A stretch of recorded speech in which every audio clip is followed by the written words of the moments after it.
Page 59. How to win friends and influence people. Part 2. Principle 3. Arouse in the other person an eager want. In a nutshell. Fundamental techniques in handling people. Principle 1. Don't criticize, condemn, or complain. Principle 2. Give honest and sincere appreciation. Principle 3. Arouse in the other person an eager want.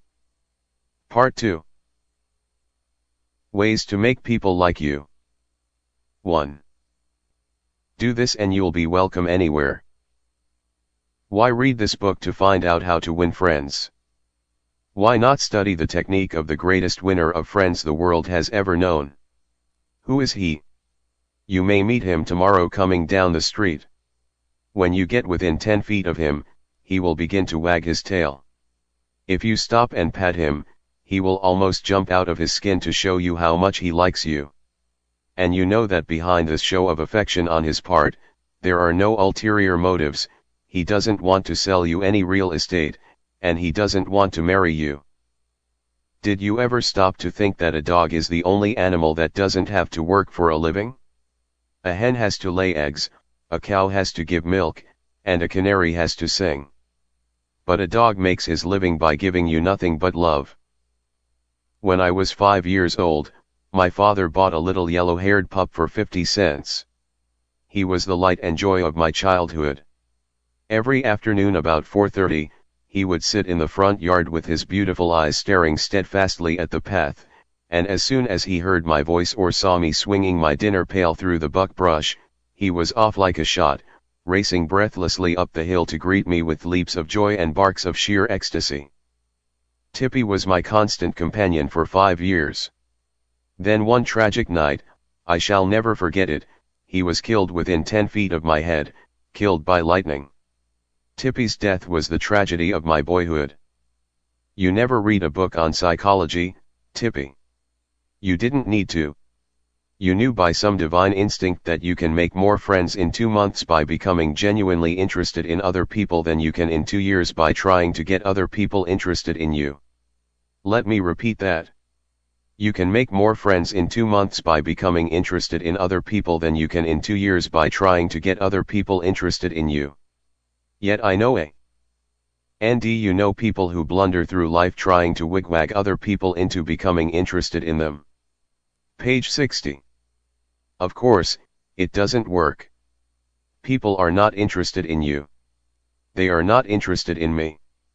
They are interested in themselves, morning, noon, and after dinner. The New York Telephone Company made a detailed study of telephone conversations to find out which word is the most frequently used. You have guessed it, it is the personal pronoun I. It was used 3,900 times in 500 telephone conversations. I. When you see a group photograph that you are in, whose picture do you look for first? If we merely try to impress people and get people interested in us, we will never have many true, sincere friends. Friends, real friends, are not made that way. Napoleon tried it, and in his last meeting with Josephine he said, "Josephine, I have been as fortunate as any man ever was on this earth, and yet, at this hour, you are the only person in the world on whom I can rely." And historians doubt whether he could rely even on her. Alfred Adler, the famous Viennese psychologist, wrote a book entitled What Life Should Mean to You. In that book he says, it is the individual who is not interested in his fellow men who has the greatest difficulties in life and provides the greatest injury to others. It is from among such individuals that all human failures spring. You may read scores of erudite tomes on psychology without coming across a statement more significant for you and for me. Adler's statement is so rich with meaning that I am going to repeat it in italics. It is the individual who is not interested in his fellow men who has the greatest difficulties in life and provides the greatest injury to others. It is from among such individuals that all human failures spring. I once took a course in short story writing at New York University, and during that course the editor of a leading magazine talked to our class. Page 61. He said he could pick up any one of the dozens of stories that drifted across his desk every day, and after reading a few paragraphs he could feel whether or not the author liked people. If the author doesn't like people, he said, people won't like his or her stories. This hard-boiled editor stopped twice in the course of his talk on fiction writing and apologized for preaching a sermon. I am telling you, he said, the same things your preacher would tell you, but remember, you have to be interested in people if you want to be a successful writer of stories. If that is true of writing fiction, you can be sure it is true of dealing with people face to face. I spent an evening in the dressing room of Howard Thurston the last time he appeared on Broadway. Thurston was the acknowledged dean of magicians. For 40 years he had traveled all over the world, time and again, creating illusions, mystifying audiences, and making people gasp with astonishment. More than 60 million people had paid admission to his show, and he had made almost $2 million in profit. I asked Mr. Thurston to tell me the secret of his success. His schooling certainly had nothing to do with it, for he ran away from home as a small boy, became a hobo, rode in boxcars, slept in haystacks, begged his food from door to door, and learned to read by looking out of boxcars at signs along the railway. Did he have a superior knowledge of magic? No, he told me hundreds of books had been written about legerdemain and scores of people knew as much about it as he did. But he had two things that the others didn't have. First, he had the ability to put his personality across the footlights. He was a master showman. He knew human nature. Everything he did, every gesture, every intonation of his voice, every lifting of an eyebrow had been carefully rehearsed in advance, and his actions were timed to split seconds. But, in addition to that, Thurston had a genuine interest in people. He told me that many magicians would look at the audience and say to themselves, well, there is a bunch of suckers out there, a bunch of hicks, I'll fool them all right. Page 62. But Thurston's method was totally different. He told me that every time he went on stage he said to himself, I am grateful because these people come to see me, they make it possible for me to make my living in a very agreeable way. I'm going to give them the very best I possibly can. He declared he never stepped in front of the footlights without first saying to himself over and over, I love my audience. I love my audience. Ridiculous. Absurd. You are privileged to think anything you like. I am merely passing it on to you without comment as a recipe used by one of the most famous magicians of all time. George Dyke of North Warren, Pennsylvania, was forced to retire from his service station business after 30 years when a new highway was constructed over the site of his station. It wasn't long before the idle days of retirement began to bore him, so he started filling in his time trying to play music on his old fiddle. Soon he was traveling the area to listen to music and talk with many of the accomplished fiddlers. In his humble and friendly way he became generally interested in learning the background and interests of every musician he met. Although he was not a great fiddler himself, he made many friends in this pursuit. He attended competitions and soon became known to the country music fans in the eastern part of the United States as Uncle George, the fiddle scraper from Kinzua County. When we heard Uncle George, he was 72 and enjoying every minute of his life. By having a sustained interest in other people, he created a new life for himself at a time when most people consider their productive years over. That, too, was one of the secrets of Theodore Roosevelt's astonishing popularity. Even his servants loved him. His valet, James E. Amos, wrote a book about him entitled Theodore Roosevelt, Hero to His Valet. In that book Amos relates this illuminating incident. My wife one time asked the president about a bob white. She had never seen one and he described it to her fully. Some time later, the telephone at our cottage rang. Amos and his wife lived in a little cottage on the Roosevelt estate at Oyster Bay. My wife answered it and it was Mr. Roosevelt himself. Page 62. He had called her, he said, to tell her that there was a bob white outside her window and that if she would look out she might see it. Little things like that were so characteristic of him. Whenever he went by our cottage, even though we were out of sight, we would hear him call out, "Oh oh oh oh oh oh, Annie," or "Oh oh oh oh oh oh, James." It was just a friendly greeting as he went by. How could employees keep from liking a man like that? How could anyone keep from liking him? Roosevelt called at the White House one day when the President and Mrs. Taft were away. His honest liking for humble people was shown by the fact that he greeted all the old White House servants by name, even the scullery maids. When he saw Alice, the kitchen maid, writes Archie Butt, he asked her if she still made cornbread. Alice told him that she sometimes made it for the servants, but no one ate it upstairs. They show bad taste, Roosevelt boomed, and I'll tell the President so when I see him. Alice brought a piece to him on a plate, and he went over to the office eating it as he went and greeting gardeners and laborers as he passed. He addressed each person just as he had addressed them in the past.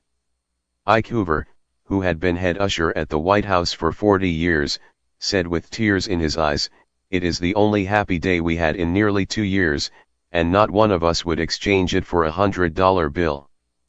The same concern for the seemingly unimportant people helped sales representative Edward M. Sykes, Jr., of Chatham, New Jersey, retain an account. Many years ago, he reported, I called on customers for Johnson & Johnson in the Massachusetts area. One account was a drugstore in Hingham.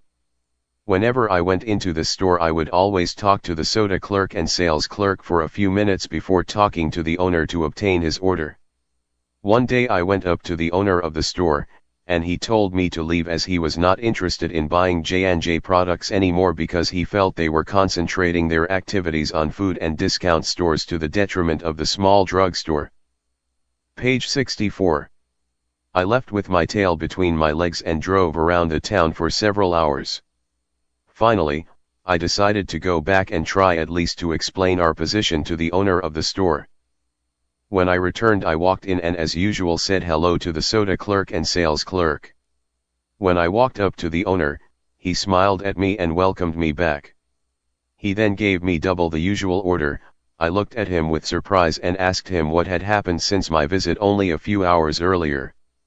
He pointed to the young man at the soda fountain and said that after I had left, the boy had come over and said that I was one of the few salespeople that called on the store that even bothered to say hello to him and to the others in the store. He told the owner that if any salesperson deserved his business, it was I. The owner agreed and remained a loyal customer.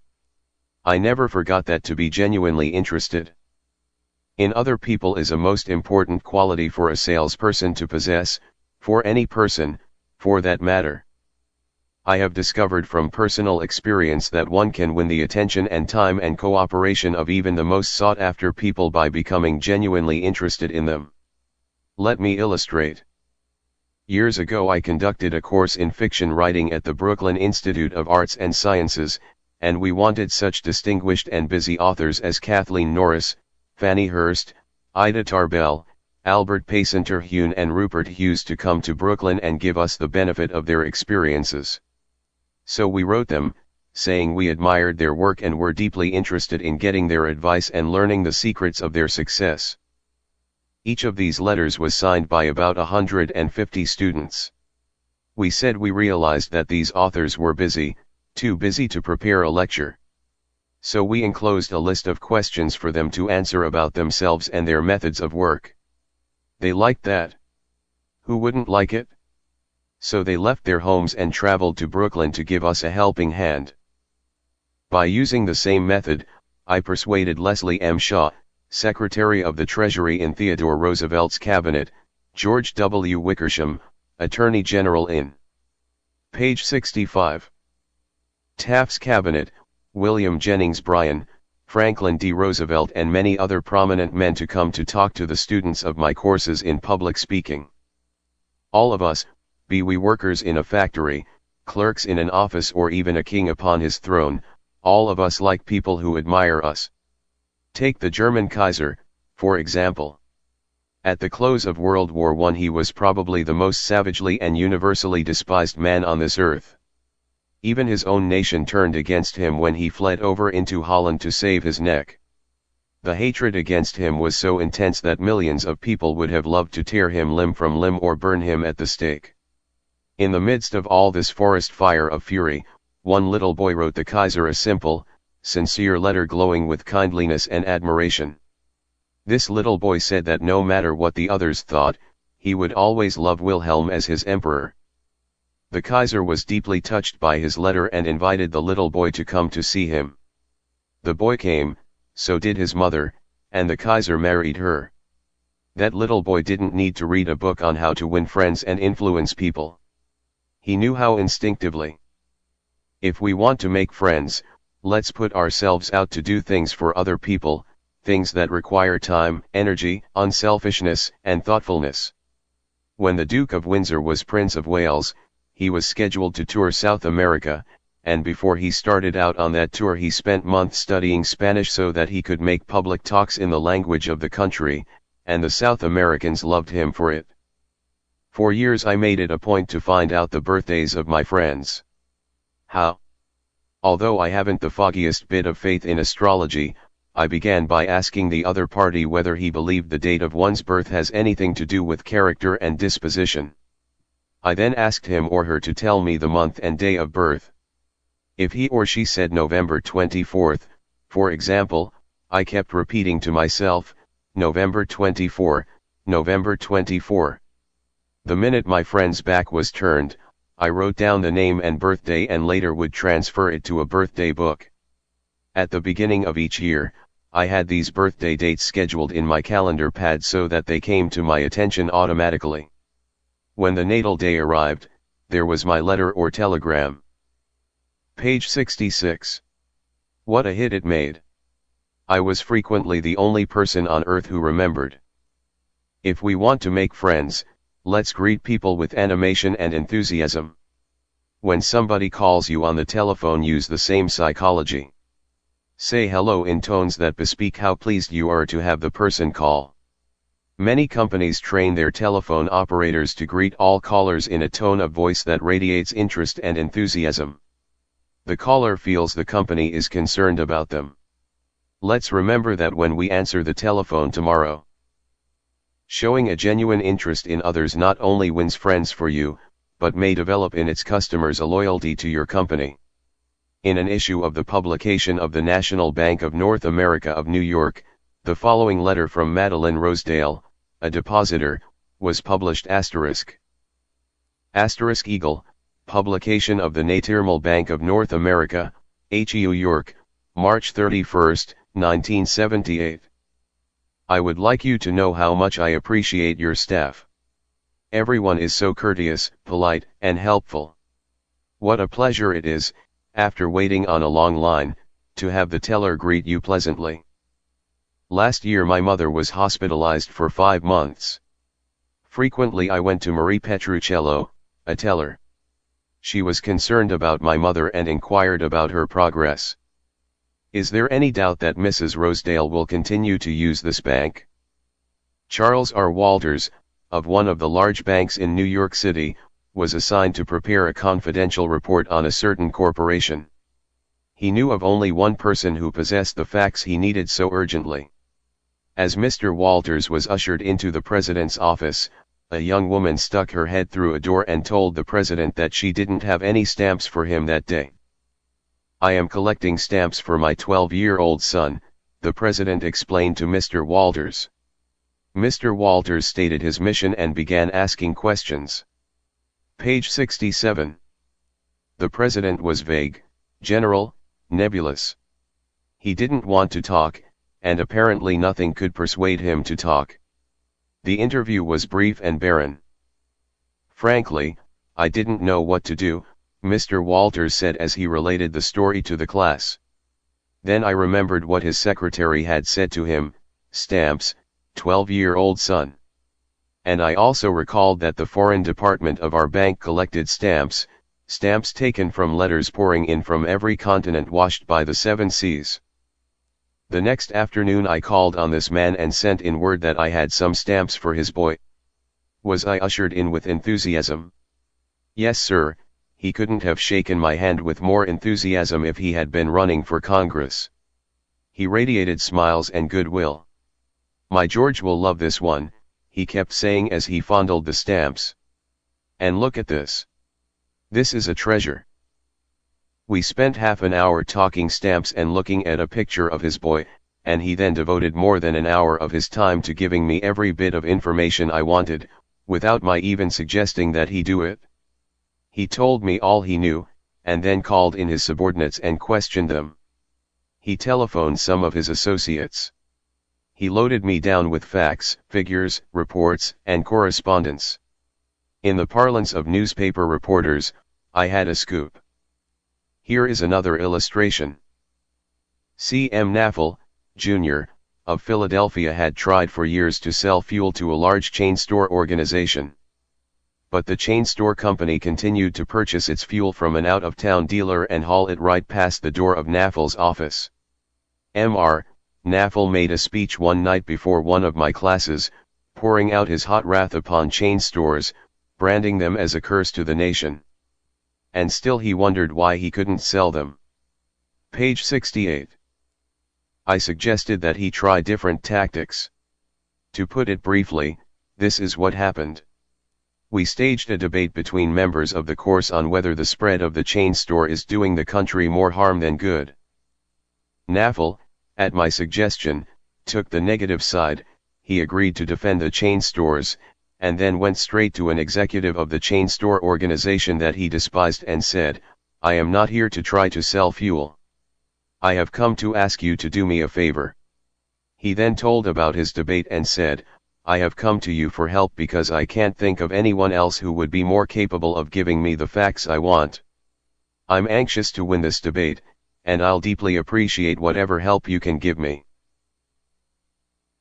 Here is the rest of the story in Mr. Naffel's own words. I had asked this man for precisely 1 minute of his time. It was with that understanding that he consented to see me. After I had stated my case, he motioned me to a chair and talked to me for exactly 1 hour and 47 minutes. He called in another executive who had written a book on chain stores. He wrote to the National Chain Store Association and secured for me a copy of a debate on the subject. He feels that the chain store is rendering a real service to humanity. He is proud of what he is doing for hundreds of communities. His eyes fairly glowed as he talked, and I must confess that he opened my eyes to things I had never even dreamed of. He changed my whole mental attitude. As I was leaving, he walked with me to the door, put his arm around my shoulder, wished me well in my debate, and asked me to stop in and see him again and let him know how I made out. The last words he said to me were, "Please see me again later in the spring. I should like to place an order with you for fuel." To me that was almost a miracle. Here he was offering to buy fuel without my even suggesting it.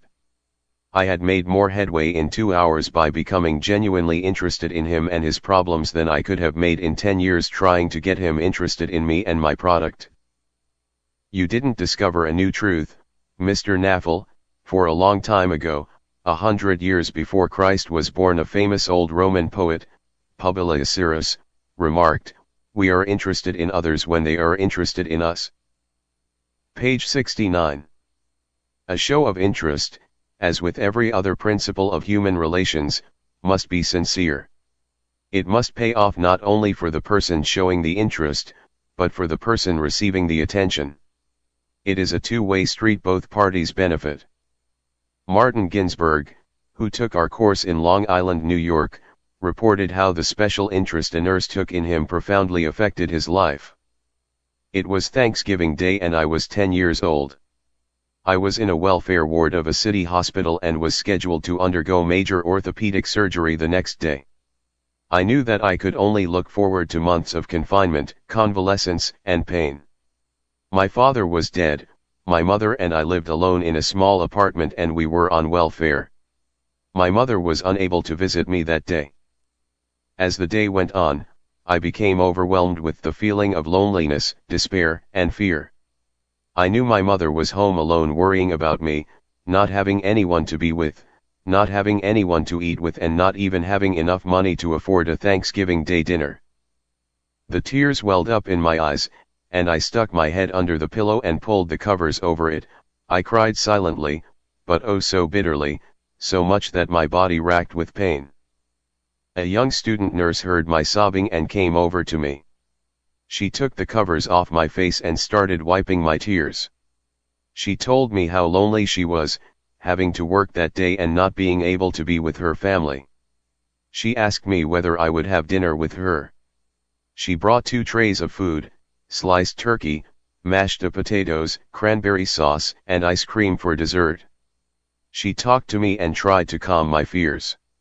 Even though she was scheduled to go off duty at 4 p.m., she stayed on her own time until almost 11 p.m. She played games with me, talked to me and stayed with me until I finally fell asleep. Page 70. Many Thanksgivings have come and gone since I was 10, but one never passes without me remembering that particular one and my feelings of frustration, fear, loneliness, and the warmth and tenderness of the stranger that somehow made it all bearable. If you want others to like you, if you want to develop real friendships, if you want to help others at the same time as you help yourself, keep this principle in mind.